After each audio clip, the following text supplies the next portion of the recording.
শেখ সাহেবের পরিবার কিন্তু এদেশে আসছে ইসলাম প্রচার করার জন্য।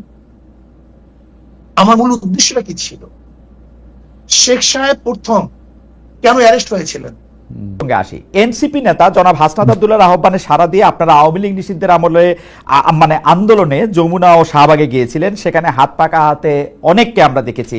সরকার আওয়ামী লীগের কার্যক্রম নিষিদ্ধও করেছে, কিন্তু এরপর থেকে সোশ্যাল মিডিয়ায় অনেকে আলোচনা করছেন, আমাদের ঘোষণায় অনেকে মন্তব্য করেছেন, ইসলামী আন্দোলন বাংলাদেশ গত 15 বছরের সুবিধাভোগী, অর্থাৎ আপনারা গত 15 বছরে সুবিধা নিয়েছেন, বিএনপি জামাত বর্জন করেছে, এমন কিছু স্থানীয় নির্বাচনে আপনারা অংশ নিয়েছেন।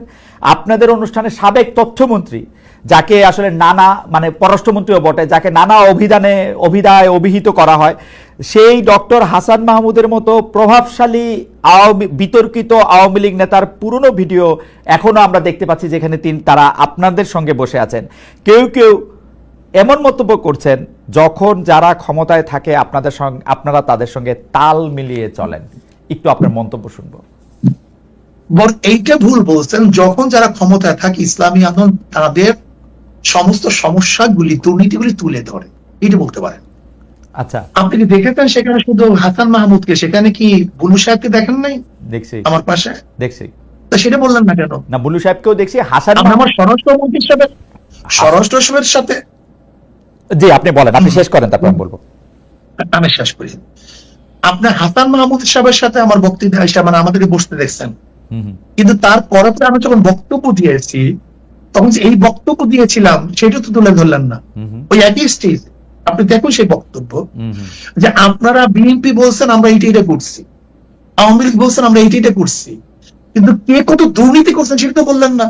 ওই স্টেজে বক্তৃতা দিয়েছি, আপনি শোনেন সেই বক্তৃতা। সবাই আপনার কিন্তু শায়ক, ওই বক্তব্য অনেক বেশি সুগার কোটেড, নাম্বার 1। নাম্বার 2 হচ্ছে, আপনি বঙ্গবন্ধুকে নিয়ে, শেখ হাসিনা যখন প্রধানমন্ত্রী ছিলেন সেই সময় যে বক্তৃতা করেছেন, এখন কি সেটা রিপিট করতে পারবেন বা রিপিট আপনি করতেছেন? শেখ হাসিনাকে নিয়ে আমি কোন তারিফ বলে কোন বক্তৃতা করি? শেখ হাসিনাকে নিয়ে কোনদিন প্রশংসামূলক? বঙ্গবন্ধুকে নিয়ে, শেখ সাহেবকে নিয়ে কেন বক্তৃতা করেছি? এটাকে এখন করবেন কিনা আবার? 100 বার শোনেন, কেন করব সেটা আমি বলি। আমি বললাম না আমি কোন জিনিস রোজাত করি নাই, তো কোন জিনিস রোজাত করিনি। ওকে, যখন শেখ সাহেবের মূর্তি টানানো হয়েছিল তখন আমি কি বক্তৃতা করেছিলাম, যে 72 বছর পরে যদি লেনিনের মূর্তি ক্যারিন দিয়ে তুলে সাগরে ফেলে দেয়, তাহলে আজকে হোক কালকে হোক এই বুড়িগঙ্গা এই মূর্তিকে ফেলানো হবে। এই বক্তৃতা আমার, আমি শুনছি না, আমি জানি না, এবং সেইটা দেখছি। শেখ সাহেবের নিয়ে যে বক্তৃতা করেছিলাম, এটা কি বলতে চেয়েছি দেখেন, শেখ সাহেবের পরিবার কিন্তু এদেশে আসছে ইসলাম প্রচার করার জন্য। আমার মূল উদ্দেশ্যটা কি ছিল? শেখ সাহেব প্রথম কেন অ্যারেস্ট হয়েছিলেন? হিন্দুদের মাধ্যমে তিনি অ্যারেস্ট হয়েছিলেন মুসলমানদেরকে বাঁচাবার জন্য। আমি কি বলেছিলাম? শেখ সাহেব প্রথম কি রাজনীতি শুরু করেছেন? মুসলিম লীগ, পাকিস্তানের পক্ষে রাজনীতি শুরু করেছিলেন। শেখ সাহেব তিনি এইটা করছেন সেইটা করছেন বলছিলাম কেন? নাস্তিকরা শেখ সাহেবকে ধর্মনিরপেক্ষবাদ নাস্তিক পন্থী বানাবার চেষ্টা করছিল। আমি আওয়ামী লীগকে তখন স্মরণ করে দিতে চাই, মূল ভুলবেন না, এদের পরিবার ছিল ইসলামের দাওয়াতে, কিন্তু সেখান থেকে ভেঙে যদি তারা নাস্তিকতাবাদ ধর্মনিরপেক্ষবাদ চাপিয়ে দেয়, তার মানে নিজের সাথে সে আত্মঘাতী করছে। ওই সময় শেখ হাসিনাকেও আপনি তারিফ করেছিলেন ওই একই বক্তব্যে। আপনি একই লাইনে বলেছিলেন যে শেখ হাসিনাও সেই বাবারই উত্তরাধিকার। আমার যদ্দূর মনে পড়ে, আমি একটু আগে শুনেছি, এবং তিনিও একই রকম ভালো মুসলমান, তিনি ভালো কাজ করছেন। এটা বলিনি, আমি বলছি সেই পরিবারে, ওকে, আমি তার পরিবারকে ইঙ্গিত করে তাকে সজাগ করতে চেয়েছি যে আপনার বাবা দাদি দেখলে মুসলমান, তারা পীর ছিলেন, তারা দাওয়াত দিয়ে এসছেন, আপনি ইসলামের খেলাফ, ইসলামের বিরোধী কোনো কাজ করতে পারেন না। যেরকম কোন ছেলেকে কেউ যদি সতর্ক করায় তখন তার বাপ দাদার কথা বলে, তোমার বাবা এরকম ছিল, দাদা এরকম ছিল, তুমি এই কাজ করতে পারো না। আমার এটি উদ্দেশ্য ছিল। কিন্তু শায়ক, আপনি correct me if I am রং, আপনি কি ওই সময় সাবেক প্রধানমন্ত্রী সরকারের শেখ হাসিনার সরকারের এই 3টা খারাপ নির্বাচন, সীমাহীন দুর্নীতি, এগুলি নিয়ে আসলে কোনো এরকম একটা অবস্থান নিয়েছিলেন যেটা আপনার শক্তি দিয়ে আপনি আসলে নিতে পারতেন? আজকে আপনারা যে অবস্থা দেখছেন, এমন কোন বক্তব্য নাই যে বক্তব্যে শেখ হাসিনার এবং তার 14 গোষ্ঠী এই মন্ত্রী পরিষদের আওয়ামী লীগের দুর্নীতি তুলে ধরি নাই, এমন কোন বক্তব্য আমার ছিল। আমার একটা রিডিং হইলো আপনারা সেই সময় প্রধান শত্রু হিসাবে গণ্য করতেন হচ্ছেন জামায়াতে ইসলামীকে, তারপরে আওয়ামী লীগের মন্ত্রীদের কিছু দুর্নীতির কথা আপনি বলতেন, কিন্তু বাংলাদেশের যে মানুষের উন্নয়ন, বাংলাদেশের মানুষের সুবিধা, সেগুলির কথাও বলতেন। তার ফলে সরকার, মানে সেই সময়কার সরকার একরকম খুশিই হতো পীর সাহেব চরমনায়ের উপর বা শাহেকে চরমনায়ের উপর, যে তারা আসলে আমাদের পক্ষেই থাকছেন। মানে আমার রিডিং আর কি ওই সময়কার ব্যাপারে। না, সেই রিডিংটা কেন আপনার মধ্যে অনুভূতি কেন হয়েছিল? কারণ আপনারা জামায়াতের খুব সমালোচনা করছেন, তারপরে হচ্ছে সরকার প্রধানের সমালোচনা আপনারা সরাসরি করতেছেন না, 2-1 মন্ত্রী বা 2-1টা ঘটনার কথা বলে বলতেছেন। আমার মনে হয় আপনার কাছে দৃষ্টিগোচর হয়নি, আমার মনে হয়। আচ্ছা ঠিক আছে, আমি আবার চেক করবো না, কিন্তু একটা বক্তব্য জি, আমি পল্টনে ওই স্যার আপনার সরোয়ার দিতে বলেছিলাম যে শেখ হাসিনা, আপনি শুনিনি সে বক্তব্য? জি, আমি শুধু একটা এরকম 50টা বক্তব্য দিতে পারবো। জি, যে শেখ হাসিনা আপনাকে ভারত বাঁচাতে পারবে না, আপনাকে বাঁচাতে পারবে না, আপনাকে পুলিশ মিলিটারি আপনাকে বাঁচাতে পারবে না, আপনাকে ভারতে অবশ্যই ভাবতে হবে। সে বক্তৃতা শুনিয়েন আপনি, অনেক আগের বক্তৃতা। আচ্ছা ঠিক আছে, আপনি যদি বলে থাকেন সেটা আপনার, মানে শেখ হাসিনার দুর্নীতি বা শেখ হাসিনা এইরকম খারাপ 3টা নির্বাচন দিয়েছে, এটা যদি আপনি বলে থাকেন সেটা ঠিক আছে। আমার দর্শকরাও নিশ্চয়ই শুনেছেন, শুনবেন, আমিও শুনেছি সরকারের প্রতি আপনার সমালোচনা ছিল, কিন্তু সেইটা ছিল হচ্ছে 2 বা 3 নাম্বারে সরকারের প্রধানের প্রতি আপনি মাননীয় সাহেব, সরকার প্রধানের প্রতি ইউ আর সফট, সরকার প্রধানের প্রতি। না না, ভুল, এটা ভুল, এই মেসেজ আপনার কাছে সম্পূর্ণ ভুল।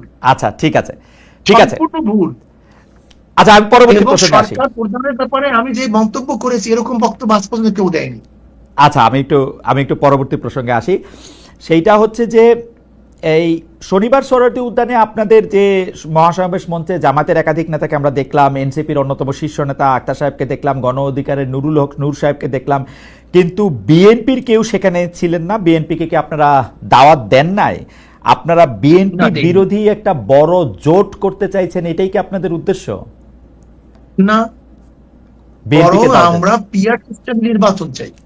আচ্ছা, যেহেতু বিএনপি পিআর সিস্টেম চায় না, ওকে, আমাদের মূল বক্তব্য ছিল 3টা: সংস্কার, বিচার, পিআর সিস্টেম নির্বাচন। ওকে, কাজে যেহেতু এই পিআর সিস্টেমে নির্বাচনে যারা ঐক্য, আমরা তাদেরকে দাওয়াত দিয়েছি। বিএনপি যদি ঐক্য ছিল না, এই জন্য দাওয়াত দিইনি। বিএনপি যদি আগে বলে আমরাও পিআর বিশ্বাসী, আমরা তাদেরকে দাওয়াত দেবো, ভবিষ্যতে সমস্যা নেই। আমাদের দর্শকদের উদ্দেশ্যে আপনারা ভবিষ্যৎ দাওয়াত দেবেন সেটা ঠিক আছে, আমাদের দর্শকদের উদ্দেশ্যে আর আমার বোঝার জন্য একটু পিআর সিস্টেমে নির্বাচন কি আপনারা এখনকার সংসদে যেটি আছে বা পরবর্তী সংসদ নির্বাচনও তাই চাচ্ছেন, নাকি সেটা শুধু উচ্চ কক্ষের জন্য, আপার হাউসের জন্য পিআর সিস্টেম নির্বাচন? আচ্ছা ঠিক আছে, তাহলে এটা একটু বুঝানি। প্রত্যেক সিস্টেম আমরা পিআর সিস্টেম নির্বাচন। আচ্ছা, পিআর সিস্টেমে যদি আপনারা নির্বাচন চান, তাহলে কি এই 300 আসনে যে নির্বাচন হবে সেই নির্বাচনে কোনো ব্যক্তি বা এমপি নির্বাচিত হবে না তাইলে, তাই তো? না, তারা দল নিযুক্ত করবে ভালো ভালো লোকগুলিদেরকে। না, ধরেন দল নিযুক্ত করলো, দল নিযুক্ত করে ধরা যাক ইসলামী আন্দোলন 50% ভোট পাইলো, সেই জন্য তারা 150 সিট পাবে, আর বাকি যারা 20%, 30% তারা সেরকম করে কেউ 100 সিট, কেউ 50 সিট, কেউ 30, 20, 10 এরকম করে পাবে। আপনি যে 150 সিটে জিতলেন বা 150 সিটে জিতবেন পিআর পদ্ধতিতে, সেইখানে তো আপনি বাছাই করবেন কোন কোন সংসদীয় আসনে আপনার লোক দিবেন, তাই তো? তাই। কিন্তু যদি ধরা যাক আমাদের বরিশাল 1 আসনে আপনিও সেখানে একজন লোককে নিয়োগ দিতে চাচ্ছেন যে 30% পাইছে, উনিও ওইখানেই উনার সিটটা চান, যিনি 10% পাইছে উনিও ওইখানে ওই সিটটা চান, এইটা রিজলভ করা হবে কিভাবে? কোনো সমস্যা নেই, আমরা কম্প্রোমাইজ করে নেব। না না, যার যেখানে প্রয়োজন সেখানে দেবো।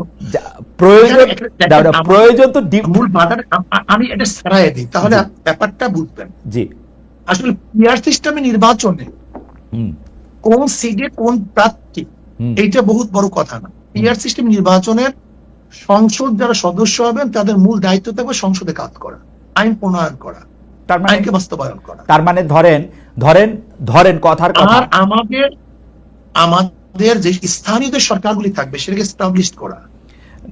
আমরা উন্নয়নের ব্যাপারটা নিয়ে স্থানীয় সরকার থেকে, স্থানীয় সরকার কাজ করতেছে কিনা, কোন আইনের পদ্ধতিতে, প্রক্রিয়ায় দেশ ভালো চলবে, জবাবদিহিতামূলক হবে, এদের কাজই থাকবে মূল হলো আইন প্রণয়ন করা, আইন বাস্তবায়ন করা। না, আপনি আমাকে একটু আপনি আমাকে আরেকটু সাহায্য করেন। ধরা যাক পীর সাহেব চরমনায় আর আপনি মিলে ডিসাইড করলেন আমাকে কুমিল্লা 1 আসন থেকে আপনারা এমপি বানাবেন।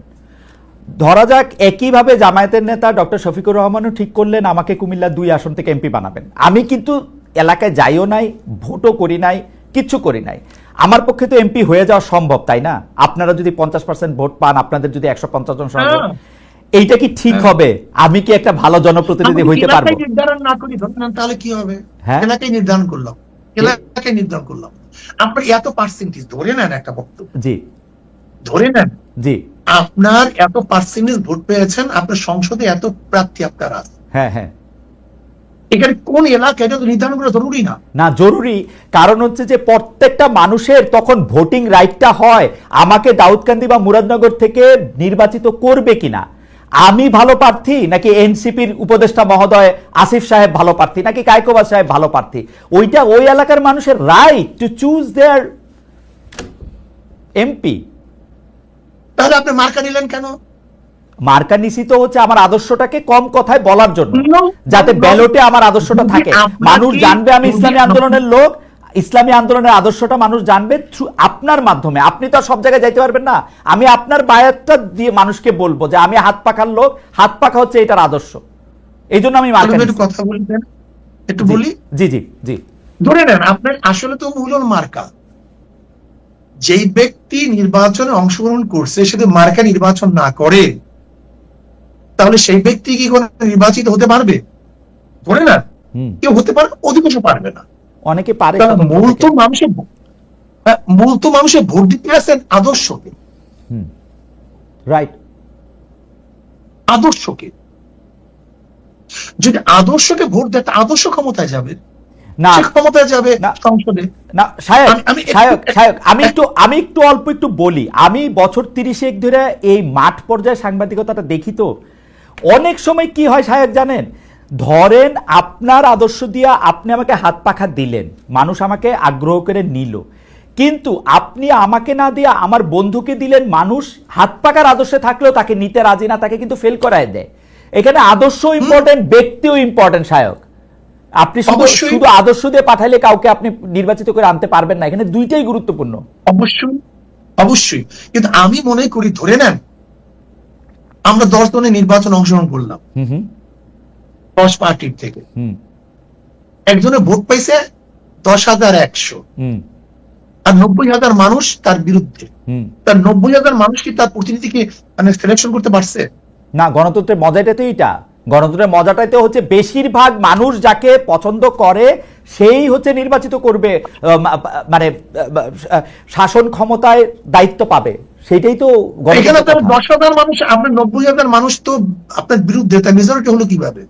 না না, মেজরিটি হওয়ার দরকার নাই তো, বেশিরভাগ, সবচেয়ে বেশি মানুষ যেটা করবে, 10,000 মানুষ।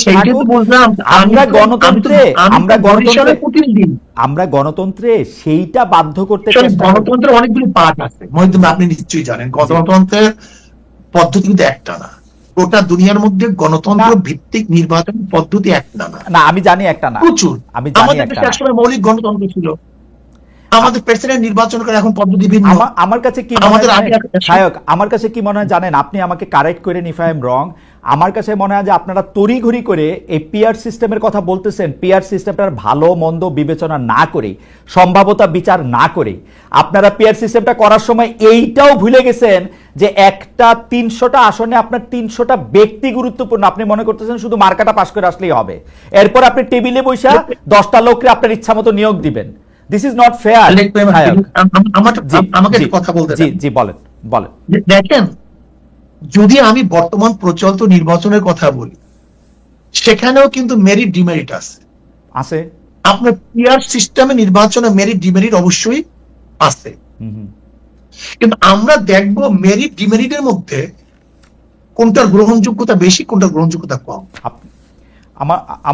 আমার একটা ছোট্ট আবেদন, আমি জানি যে হুজুর আপনি অনেক লজিক্যাল লোক, আপনার সাথে আমি মানে তর্ক করার মানে ধৃষ্টতা ক্ষমা করবেন, কিন্তু আপনি দেখেন যে এটার মধ্যে অনেকগুলি প্র্যাকটিক্যাল প্রবলেম আছে। সেজন্য আমি বলছি আমার কিচ্ছু আসে যায় না, আমি খুব ভালো করে জানি আপনি আমাকে এমপি নমিনেশন দিবেন না, সো আমার কোনো স্বার্থ নাই।